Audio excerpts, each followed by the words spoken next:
За сайн байна уу? Дараагийн дугаараар уулзч байна. Эхний дугаарыг үзэж амжааг бол үзчихэд орж ирээрэй. Мөн дараагийн дугаарыг хорд үзэх хүсвэл лайк болон сабад дараарай. За ингээд бичлэгэнд орцгоё. Дараа өдөр нь чулж Зак хэний нэг хүлээж байгаагаар бүлэг маань эхэлнэ. Яасан бэ гэсэн чинь тэрээр Мираг болзон төрсөн болж таарсан. Гэхдээ нэг болцолтой. Тэр нь зодоо их байх. Удалгүй Мира ирвэ. Закч Мираг хараад тэр дороо хөрж өрхтөгч Мира номын сан оръёгээд номын сан орхоолдог. Номын санд орж ирээд Зак дуртай наргагүй мөнгөний төлдөг. Закч хичээл дургуйчсэндээ Миратай болцох болохоор үнэхээр их жаргалтай байдаг. Гэхдээ түүний их аз жаргал нэг мэтгэл алуулсан юм. Яасан бэ гэхээр тэдний орсон номын сан нь хүйс хүсээрээ ялгаатай өрөнд ордог байсан аж. Гинт нэг хүүхэд яасан ч мэт юм бэ гэж дургуйлах боловч зодон хийхгүй гэж амласан Зак маань нэг иймэрхүү. Удалгүй Мирач өлсөд байна. Гуанзанд уулзъя чадчих. Манай хоёр ч гуанзанд уулзаад цагийг их хөвгөлтэй өнгөрөөж байв. Тэгтэл гуанзанд өмнөх эпизодээр гарсан дээрлэх бах маань юуж идэг. Тэр үед Зак маань согтуусан болохоор дээрлэхүүлдэг гэж бодсон байдаг. Манай хоёр ч хоолоо захиалчихсан шигээ сууж байтал эргэн тойронд нь баахан хосууд нэлвэрстэй. Хэсэг хугацааны дараа Зак тур гарчаад ирээд тамхилж байтал араас нь хөөе нүшөө гээд амар бүдүүлгордууд манай Закч ирээд хартал дээрийн өнөөх хатмаанууд ахын тэрэ. Яг энэ үеэр Даниэлийн ээж алс холоос хүүгээ хэр байгааг харахаар сөүлдэрсэн байдаг. Манай Закч үзмээр нүгээд гисэн Мира тгсэн амлалтаа санаад азтай өдөрчин байна гэж яваад өгдөг. Закч Мира дээр буцаад ирвэ. Тэгээд Мира цангад байгаа болохоор ундаа хатаал ургадаг. Закч уух юм авах гэсэн чинь нөгөөд нь ойчир дараад ороод ирдэг. Энэ хэдий зөхиотомар байвч Мирагийн төлөө яалтаж лээд. Мирач Закийг удаад тахаар нь очтол Закч хулгайн усттай орооцолдсон гэдгийг мэдүүлэхийн тулд өөртөө ч явцгадаг. Тэр хоёр нэг сандал болон сууцгаан их тутны яриа өнгөрүүлж байсан чинь нөгөө нөхдүүдийн нэг нь бүр үнэн даан гарцсан. Гэсэн ч манай Зак төвчээлээ. Тэгсэн нөгөөд чинь бүр Мира руу хандраад манай Зак бүр арай гэж луураа барьж идэг. Гэхдээ нөхөр Мирад хүрэх мөчөд Закийн төвчээр алдагдсан ганц цохилтоор 5 шүд тоолдог. Нөгөө нөхрийн найзууд нь ч бүр шок. Манай нөхрөөс хурган од юм билээ штт. Эргэн тойронд байгаа хүмүүс нь өнөөх Закли юу гээл мэдчихэн тэр. Одоо нөгөөд нь яах вэ? Тэр боломжтой. Дуртад ирэхгүй. Сцен сэрвэгдэж Даниэлийн ээж нь аль хэдийн гэрлүүн одорчсон хүүгийн унтчихыг хараад өхөрдөөлөж идэг. Яг энэ үеэр Даниэл төгс биетийг орж ирж таардаг. Даниэл чижигийг хараад жоохон шоконд ордог ба жаал яриа өнөрлж хэмжинэ. Тэр хоёр ч ойрог Даниэлийг сэрэхгүй тулд кофе шоп орохоруулдаг. Кофе шоп дотор Васкогийн баруунгаар ажиллаж идэв. Даниэл ч юу уумаар байна гэж асуусан чинь ээж нь сайн мэдэхгүй байна. Эдгээр нь их үнэтэй юм гэх хариултыг сонсоод Даниэл анх удаа энэ газарт орж ирж байгааг мэддэг. Ээжигээ анх удаа кофе уухыг харсан Даниэл өөрийнх нь төлөө бүх зүйлээ зориулсныг мэдээд сэтгэл нь хямарнаа. Үүнийг нь харин Васко тэрэд хараад өвчтөе. Кофе ууж дуусны дараа ээж нь Даниэлд мөнгө өгдөг.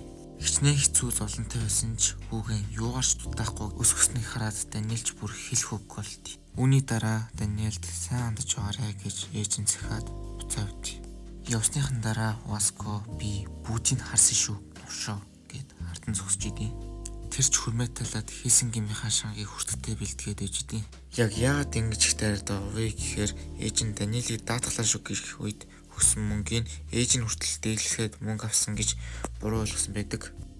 Васко чи хийж болохоор зүйл хийсэн. Одоо Шанхай төлөвтөө бэлд гээд өөрлөлтөө авдаг. Даниэл ч болоод байгааг нь ойлгохгүй ярилцах гэтэл Васко өгийн зүрхгөө дайрдаг.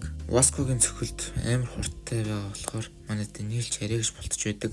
Даниэл чи яагаад дайраад байгааг нь асуусан ч Васко тэр хүүхдийн ээжээс авсан мөнгөө үг гэж хариулав. Үүнийг манай Даниэл дээрэм гэж ойлгоод яасан ч өгөхгүй гэж шийддэг. Даниэл манч Закийг хуулбарлан дайрсан ч хутуулчихдаг. Гэхдээ эцсийн дүндээ Даниэл хэлсэн байдаг. Яаж вэ гэсэн чинь Даниэл өөрийн мэдлгүй мутагийн техник хийсэн байдаг. Оройнчулж Даниэлийг ажил дээр нь байхад Васко орж ирээд мөнгөийг чинь алдсан дуучлаарай гэд уучлахгүй гардаг. Дараа өдөр нь чулж сцен нэг загвар сонирхдаг хүүхдээр тусна. Тэрээр саяхан нэг бөгж басан ба нэг нь бүр амар үнэтэй заяа.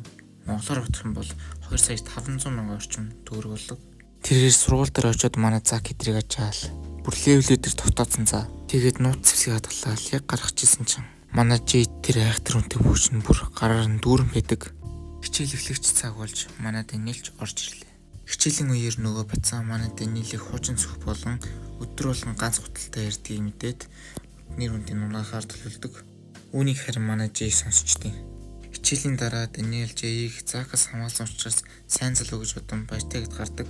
Яг гарахдаа Даниэл ээжтэй уцаа ярьдаг ба Жэй төрс өдөр нь маргаш гэдгийг мэднэ. Хэсэг хугацааны дараа Борнаксын гишүүд Даниэлийг зодчих уу Васкогийн хөшөөг авъя л да гэхийг Жэй сонсчдаг. Маргааш нь чуулж Даниэл хичээлээс хайрж байтал урдаас нь Жэй том цүнх барьсан очиж идэг. Жэй ч Даниэлд нөгөө цүнхээ өгсөн дээр нь төрс өдрийн бэлэг гээд өчсөн байдаг. Даниэл ч нийлэхэд авахгүй хичээдэгч Жэй угаасаа хаях гэж байсан хуцснууд гээд арай ядан хүлээн зөвшөөрүүлж чаддаг. Даниэл ч талархснаа илэрхийлээд хартал Жэй аль хэдийн явцсан байх ба цаана баахан хуцтай цүнх ховоотой байд. Хуц сүйд болоогүй өнөөх гişүүдийг нь Жэй зодчихсон байд. Маргааш нь чуулж өнөөх хитэн бацаанаар Даниэлийг шуулахаар хүлээж идэг. Тэгсэн манай Даниэл Жэйийн өгсөн хуцнуудыг өмсөд бүүн загварцуулсан уржирдیں۔ Өнөөх хитэн царайч амар хуурдаг. Охтууд нь ч илүү хөргөн болсон байна гэд бүр уяраад салахгүй. Зооч үнэхэр хөргөн болсон байна. Наад хуцнуудаа хаанаас авсан бэ гэсэн чинь манай Даниэл найз маань бэлгэлсэн л. Даниэлийн төрс өдрийн өмнөх өдөр нь Жэй юу гэж бичихээ олохгүй зовж идэг. Тэгэд болсон хамгийн сайн хариулт нь зүгээр л төрс өдрийн мэд гэж идэг. Энэ нь бүтсний хараад Жэй бүр жаргалтай. Сценс өвдөж хар шилтэй залуу дуулж байгаагаар гарна. Энэ нөхрийг Вин гэдэг шүү за. Одоо удахгүй Даниэлийн сургуулийн онцгой фестивал болох юм гинэ. Тэгээд нэг том энтертайнментийн сонгон шалгуулалт болж байгааг нэдэг. Продюсер нь харин амар муухай Винийг багтаа авсныхаа дараа дараагийн хүнийхэн царайг хараад шууд л хасаачдаг. Энэ нөхрийг Дюк гэдэг шүү за. Дюк маань ч алдтайгаа дуучин болж гэр бүлээ авчихын тулд автобусанд ч унтахтаач өгнүүд авчсээр л.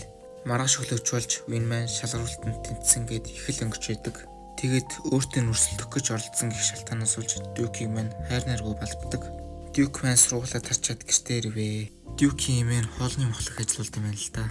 Тэгсэн Вин дагуулуудтайгаа ирж Дюкийн найз гэж танилцуулаад бүх хоолыг нь үнгүй идэж дуусгаад бүсэн хоолнуудыг хаяад яваад өгдөг. Адгийн багаз. Маргааш нь чуулж Вин Дюкийг дээрлэж явахад Даниэл, Зак, Васко 3 өнгөлдөг. Вин хэдий сайн зодтолдогч 3 эсрэг нэг барахгүй болохоор уурлаад яваад өгдөг. Хичээл тарсны дараа Даниэл ангиа цэвэрлэхээр үлдсэн ч залхаад гонигтай үед театруулдаг дуугаа дуулж байтал үүнийг Дюк сонсч иж таарнаа.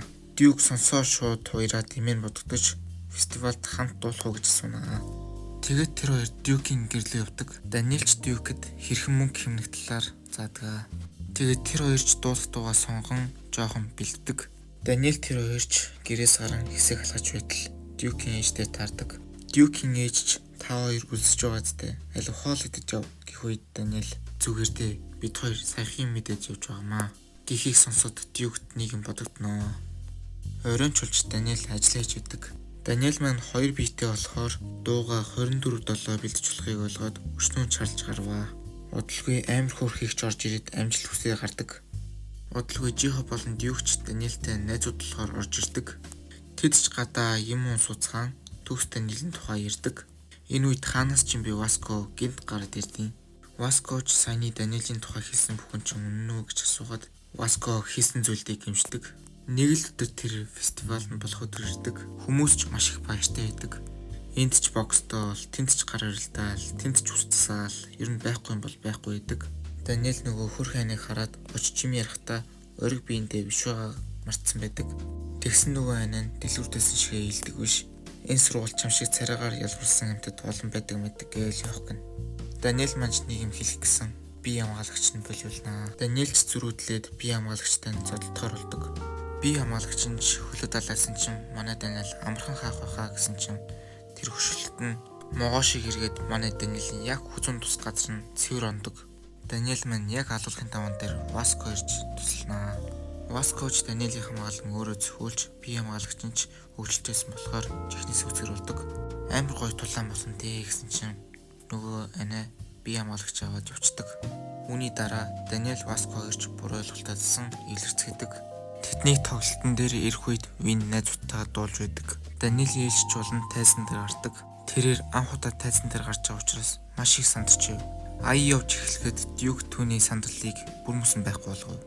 Даниэл маань ч хамгийн хайртай хүнээ бодон дуулахад үзэгчдийг бүр шоконд ортол авдаг. Дуулж дуусны дараа өнөөх продюсер ирснээ холбогдорой гэд дугаараа Duke өгнө үү гэхэд манай Даниэлд өчгдөг.